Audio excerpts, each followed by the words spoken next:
Hello everybody and welcome to another hobby cheating video, and today we're going to talk about keeping your airbrush clean. So with our airbrush we have lots of different ways we want to maintain it. The important part to realize is that when you put a lot of paint through this thing, it's going to tend to dry out, and it's going to tend to dry out up in here, and that's where all your problems really rest. So one of the keys to working with your airbrush is to make sure you don't get clogs in the first place. Keep your paint nice and thin, keep it flowing. Don't let paint sit in a cup for a long time. You know, don't just let paint sit down there. Keep that clean inside, etc. Okay? But at a deeper level than that, we're going to talk about how I actually go about cleaning this thing. And I actually have 3 different ways I clean it. So in addition to making sure I have thin paint and I'm not getting clogs, there are 3 different things I do. The first thing is if I'm moving between 2 colors and I know it's going to be 2 close colors, they're not really going to pollute each other. So for example, I'm going from a yellow into an orange. So it might actually be good to have a little of my yellow in there. Okay, great. I keep a nice little bottle of water next to me. I'll just put a little water in. Okay, so a little bit through, do a little backfill, spray it out, good to go. Okay? Now, after 2 or 3 runs through though of the color, we've got to go to something more heavy duty. So in between every, I'd say 2 or 3 paint colors, or if I'm going from a very large color shift, that is to say, like I had just shot white and now I want to shoot black. Okay. In which case, we go to the little Media Airbrush Cleaner liquid. You can order this stuff off Amazon, and it's pretty cheap. You get a big bottle of it. I dilute it with water about 50-50. Put some of that through. So what I do is I tend to fill it up about that much. Maybe you can see that. There you go, about that much. Sorry, that's a difficult thing to show. We still do a little backfill very carefully.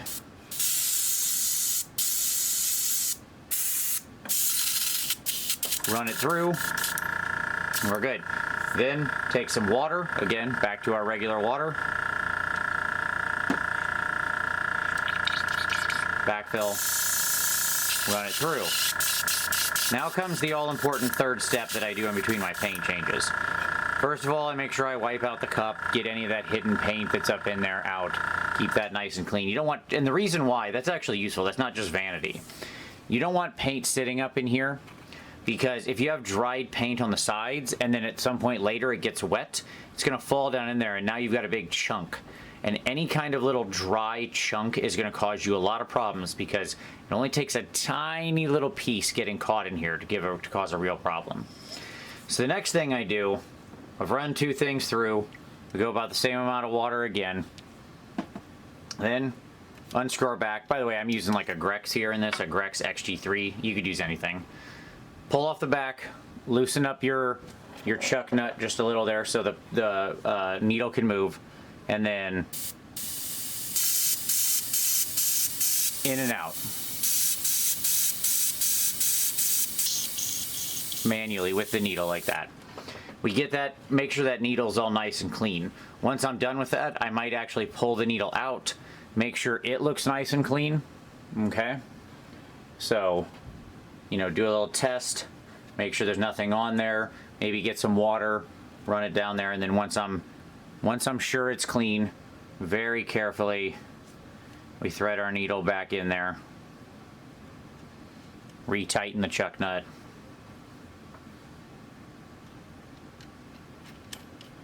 Put the back on. Some people like to have the back off all the time because they do this.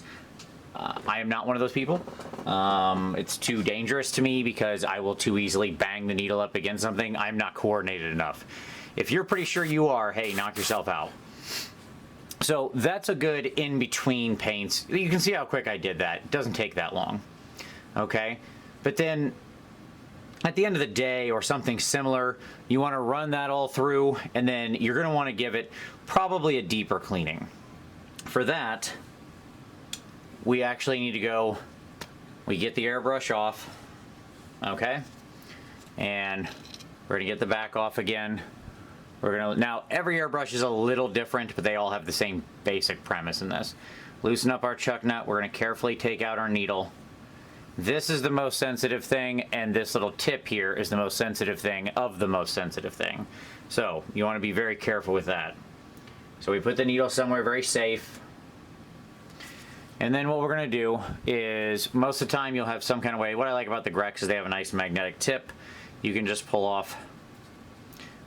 Then most things are going to have, so you've got your tip protector, this is your tip guard right here. Some screw off, Grex magnetizes it, doesn't really matter. Then you're going to actually have the tip cover. So we unscrew that.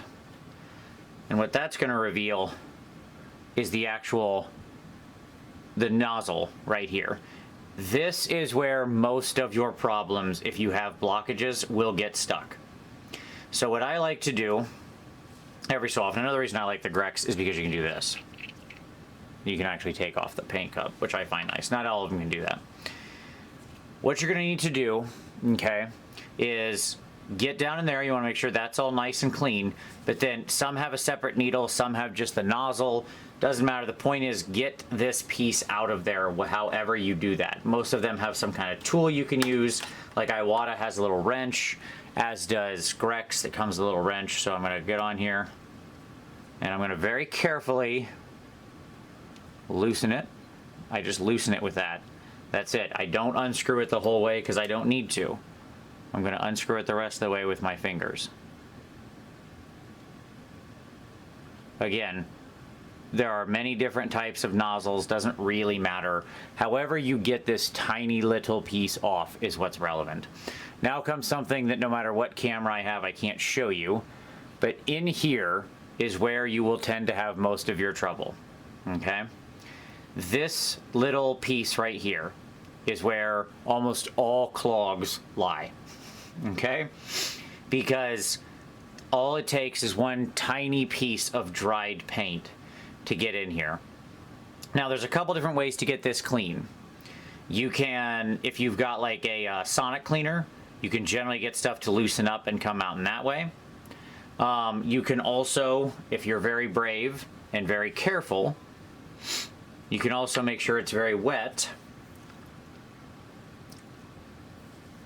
And you can actually take the needle itself and just very carefully run it in there, feel it around, push it out, very carefully run it against the sides, stuff like that. When you're doing this, you want to be so gentle, because if you bend that tip, it's over. Okay? So, do be careful. It's worth a few extra minutes of caution here. Or, you can use a very, very, very small pipe cleaner. Okay? Sorry, just getting out my very, very small pipe cleaner. You can use an itty bitty pipe cleaner and you can reach in there and you can get that nice and clean. So, and once you get that all out of there, you just reassemble everything, put some water through, and you're good to go. Do not lose this tiny little piece. This is the most essential thing, so you want to be super careful with this while you are working. So you want to be very careful re-screwing it back in. All right. Again, we do it by hand. And then we're going to just go ahead and tighten it with whatever tool we happen to have. We don't over tighten it. We just go until it's nice and tight. And then we're good. And then reassemble everything back together. Then test with just some water. And you're good to go. Do that sort of at the end of the day or at the end of every couple days, depending on how responsible you are, and you'll have a nice clean airbrush. So there you go. Those are my 3 methods for cleaning. As you can see, if you kind of bounce between those, you can work pretty fast. You don't lose a lot of time, and you can really get some paint on a model using your airbrush quickly and never have any problem with clogs. So I hope you found that helpful. Just a little basic maintenance and tips. This one was simple and easy, but it's something I've been asked about multiple times. I hope you liked it. If you did, go ahead and give it a like. Share it with somebody if you know they have questions about airbrush cleaning, or if you know somebody who's got an airbrush that may be a little too messy too often. Subscribe for more hobby cheating in the future. But as always, I appreciate you watching. Happy airbrushing, and we'll see you next time.